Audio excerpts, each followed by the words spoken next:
Hello friends, welcome back to my channel. I'm so glad that you're joining me today. My name is Anna if you're new here, and today I'm going to be sharing with you guys a Q1 update for our homeschool. So stick around.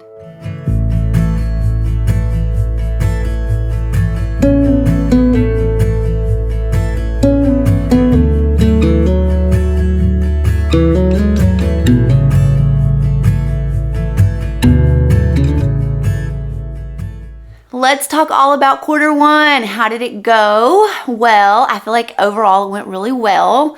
We had a little bit of a rough start. I wouldn't say rough, but a little bit of a tricky start because we just had a lot of different things to figure out. We had to figure out a schedule that worked. I had to figure out a good morning routine that worked.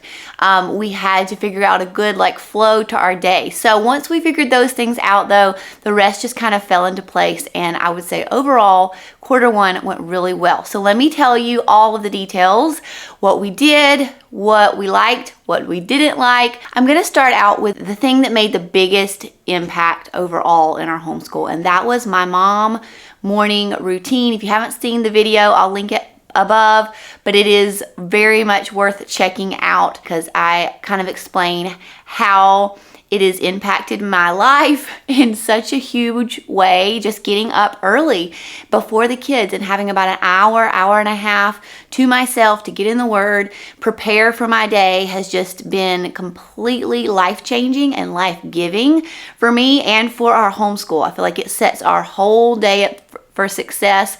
It sets my homemaking day up for success. It sets my homeschooling day up for success. It just gets me in the right state of mind mentally, emotionally, spiritually.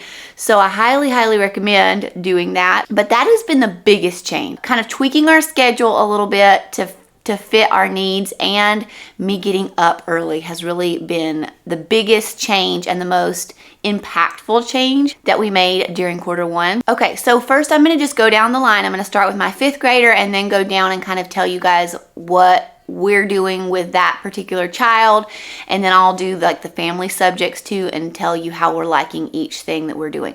So Gabe is my 5th grader. We're loving all of his curriculum. I haven't had any issues with any of it. He is just breezing right through the language arts. The Good and the Beautiful language arts, Good and the Beautiful math have both been awesome. His writing is really improving with the Good and the Beautiful, which is the thing he struggles with the most in language arts. And so I feel like this curriculum is really strong with writing, and I'm really pleased with that. We also added on Fix-It Grammar for him, and it's just, we kind of incorporate it into our morning time. We do it together. I was kind of hoping that my 2nd grader would also kind of join in, and he does a little bit. He knows where periods should go and capitalizations, but really other than that he's not able to contribute a whole lot. So it's mainly just me and my 5th grader doing it together as a part of morning time. It takes us 3 minutes max usually to do it. He does a little bit of it himself before I come to the table, and then we just kind of go over it together. But that's been really helpful to really hone in on his editing skills. So I feel like it's working out really well. I love that little addition to our morning time. He also finished up, I can't remember if I shared this. I feel like I forgot to share it when I shared my 5th grade curriculum choices, but we ended up doing Growing Up with God with him, which is a gather round curriculum, I guess. Basically, it's an introduction to teaching them about puberty and things like that. It doesn't go into a whole lot of detail in level 1. It's just a little bit, but it was perfect. It was right on the level that he is right now, and I think it worked out really well. But he finished that up Q1. It was very quick. I feel like there was maybe 20 or 30 lessons. It wasn't very much. And so he would just do that as part of his morning warm up, and then he would come up and we would talk a little bit about that. But I'm really glad that we did that with him. I do plan probably next year to do the level 2. I really am glad we did that. He's been reading so many books. Some of his favorite ones he's been reading are the Sugar Creek Gang series, Imagination Station series. He's read, I want to say close to hundreds of audiobooks at this point. He told me he listened to 2 audiobooks yesterday. So he is constantly reading or listening to someone read, and I'm seeing a lot of really positive things come from that, which I'm really excited about. He's also, of course, doing his assigned reading that goes along with his language language arts curriculum, which he's doing great with too. In co-op this year, he's taking bird science, history, art, and Spanish, and he's doing wonderful in there. We're actually doing bird science as part of our science unit here as a family, and so he's getting additional bird knowledge at co-op, which has been working out great, and he's loving that. And then, art is something that I struggle with doing with my kids at home. So both of my boys are taking that at co-op. And the teacher who does that, Lauren, you know who you are. You are amazing. She does an awesome job with them with that. And they love that class. And they are getting a lot out of that and learning a lot, but also just having a lot of fun. Okay, so my second grader, Landon, y'all know that we switched things up with language arts this year. We started all about reading. He is flying through that, doing amazing with it. The lessons, I can tell, are getting a little bit harder now that we're in quarter 2. So we're slowing down on it just a little bit. We were being able to do about a lesson a day, and now we're still able to do a lesson a day sometimes, but it's usually a little bit less than that, like maybe half a lesson, 3/4 of a lesson, but it's still working wonders with him. He's reading so much better. I can see an enormous improvement. So if you are on the fence with all about reading, guys, just bite the bullet. I know it's a little bit expensive, but it's worth it, especially when you can use it with multiple children, and you can probably resell it for quite a bit of money. I feel like it's just a no-brainer. Like, you have to do it. If you have a struggling reader, just don't even think about it anymore. Just go get that curriculum, because I wish I would have done it last year and not waited so long, because it has been wonderful. The thing I love about it the most is it's not overwhelming for him. When he sees a whole lot of words on a page, it really overwhelms him and he instantly just feels defeated. And there is not a lot of that in All About Reading. Every once in a while he'll have a page that has a good bit of words on it, but it's rare. Right now it's just enough to keep his interest and to not make him feel overwhelmed and to keep him learning. So that's a big thing that I've noticed with that has been made a big difference in the way he's learning. And also just the fact that there's so many different aspects of it. Like, you have the pages where you're just reading, you have the readers, which are hilarious, by the way, and so cute, and that's like his favorite thing. The stories are so funny. And then there is little games you play with little pieces of paper, and so it's every 5 minutes you're switching up to something different, which is huge for him because he's very kinesthetic with his learning, and he is just a boy, and he loves to just be active and doing things and not sitting still. And so having things that are different that he can do really helps him not get bored and not get overwhelmed. And so we are loving it. We're loving All About Reading. We also do Christian Light units, which is basically, it's a full language arts curriculum and it's wonderful for that. But we're just using it for the grammar aspect of it. So we're not doing the spelling part of it. We're not doing the reading part of it. We're just solely using it for grammar. And it's been working out great. It takes maybe 10 minutes to do that. Usually we just do it right after All About Reading. And I don't make him do it every day that he does All About Reading. We probably do it 2 to 3 times a week at the most. So I just wanted him not to lose all of the grammar knowledge that he learned last year and the year before that while we're doing All About Reading, because it really doesn't incorporate any grammar. So I did add that on, and they're very, very affordable. I didn't buy all of the units since I knew we would only be doing it 2 to 3 days a week. I think I only bought the first 5 books, and I just was going to see how many we got through. If we end up needing to purchase more, we can always do that. They're really, really affordable. So that's what we did for that. And then his math is The Good and the Beautiful. We absolutely love that. He loves the manipulatives in it. He is really fast with it. He can do a lot of that independently, which is really nice. And so he is loving that and just flying through that. He's also doing some of the Good and the Beautiful handwriting and doing really well with that, and we're continuing that. Gabe is also doing some Good and the Beautiful handwriting as well. We just do it in the morning as part of their warm-up. They do it independently by themselves. They get it done really fast. and that's all we do for that. In co-op, he's doing nature study, art, Spanish, and music, and so he's loving all of those. He is doing great with it all. I am Gabe's Spanish teacher. Landon my friend is his Spanish teacher, so I do love that they're being able to learn a foreign language as well as getting some other things like art and history and things like that we don't do quite as much at our house. So we use co-op really just as an enrichment.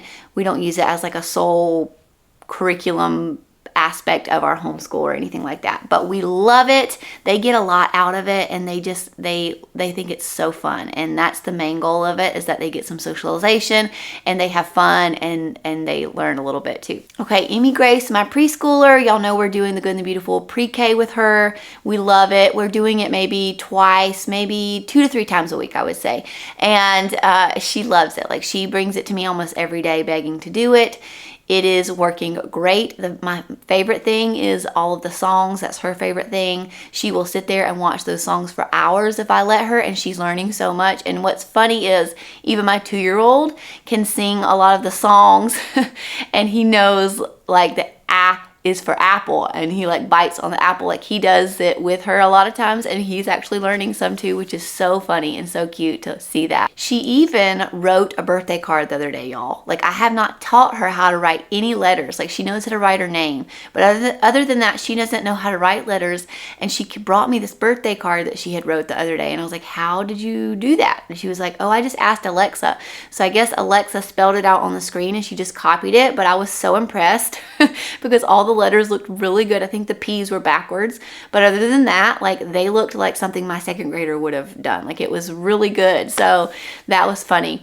Like, she's learning more than I think she's learning, and that's exciting. My plan is to start the Good and the Beautiful pre-K prep, hopefully by January. So we are on track to be able to do that, I think. I'm hoping in quarter 3 and 4, she'll do pre-K prep, and then she'll be ready to start kindergarten Good and the Beautiful in the fall. That's kind of my plan, but we'll see. We'll see if she's ready for that. If not, we can repeat something or add something else in until she's ready for that. I'm not gonna push it. Okay, for science, we are still on the birds unit, guys. It's been a really slow go with that because we started it, and then I really wanted to do some kind of oceans unit in preparation for our beach trip that we did. So we paused birds and we did the Waldock's Way oceans unit, which we loved. We didn't do all of it. We just did a little portion of it, and we loved that. It was fun to get to learn about the sea life before we went and actually saw the sea life in person. And we did, like, the kids found a real seahorse that was lying dead on the beach. They found that. They saw so many different crabs and seashells. We saw jellyfish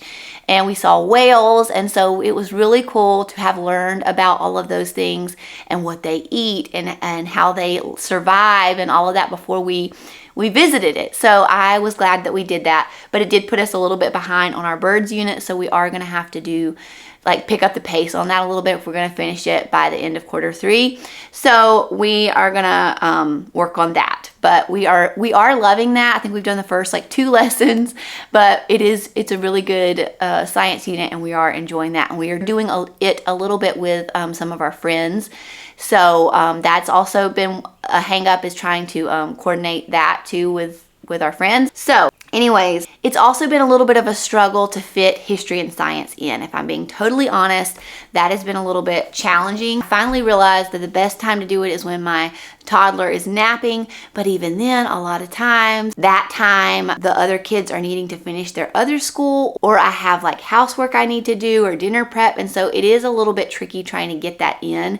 So that's something we're still trying to navigate, but right now I've realized if I just stick to the schedule really tightly on Tuesday, Wednesday, Thursday, then we can be a little bit more flexible on Monday and Friday. So that's working out really good, and it's just something we're just gonna have to be consistent with. History, we are absolutely loving our gather round history units. We are doing U.S. History 3 and Living Off the Land. We do 1 lesson a week in each of those, and they go really well together, and they're really interesting and super fun. And they also prompt really good conversations. And so we've been enjoying that a lot. And we are excited to finish those up. I don't see us finishing them till probably quarter 3 or 4. So we're not very far into those, and we only do them about twice a week. So it is going to take us a while to finish all that, but that is going great, and I have no complaints on that. It's just trying to fit it in has been the struggle, but we're doing better. Okay, so field trips. We did a really fun field trip to a safari. Maybe I'll play some video clips in this for you guys, but it was so funny. It was one of those where you drive through and the animals like come to your window and you can feed them. And we have a brand new car, so that was a little bit stressful with the animals with the big horns coming up to my new car. I was a little bit nervous about that. And then like my kids were not too sure about the animals putting their whole heads in our car.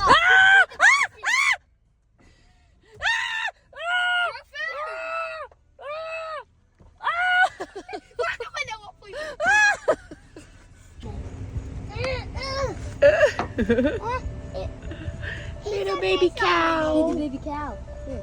Like there was some hilarious video footage that I got, and it was just a really fun memory that we made together as a family. It was hilarious. So much fun. We learned a lot about the different animals, got to see a lot of them, touch a lot of them. So that was very, very fun. We also did a lot of trips to visit my parents. And every time we go there, my dad has a farm. He has an enormous garden. He has, you know, cows and chickens. And so the kids learn a lot when they go there. And I really consider it a field trip because especially the last few times we went towards the end of the summer, the kids learned so much about gardening from my dad. And they just learn so much that he just has so much wisdom to give them. He's always teaching them about the Lord, teaching them about the farm. And so they really learn a lot when we visit them. So I just count that as an educational trip. And we also went to the beach. We had the best time. We went to Florida for 8 days and just had a wonderful family vacation. We were able to relax and learn as a family. We went for bike rides and we just played together and we just spent a lot of time together, and that was really refreshing and really good. We did take 2 weeks off of school for that. That pretty much is our fall break. And so that was really the only break we've taken since we started school back. So it was a long break, but it was also our only break that we've had since July. Other than a few days off here and there when we take a long weekend to go visit family or whatever. That is our Q1 update. I hope that you guys enjoyed that. Thank you for watching and being here. Be sure that you give this video a thumbs up and subscribe before you head out. Drop below how your Q1 is going or has gone. I would love to hear from you guys. It's so much fun to have conversations with you guys in the comments. So be sure that you leave that there, and I will see you guys really soon for another video. Bye guys.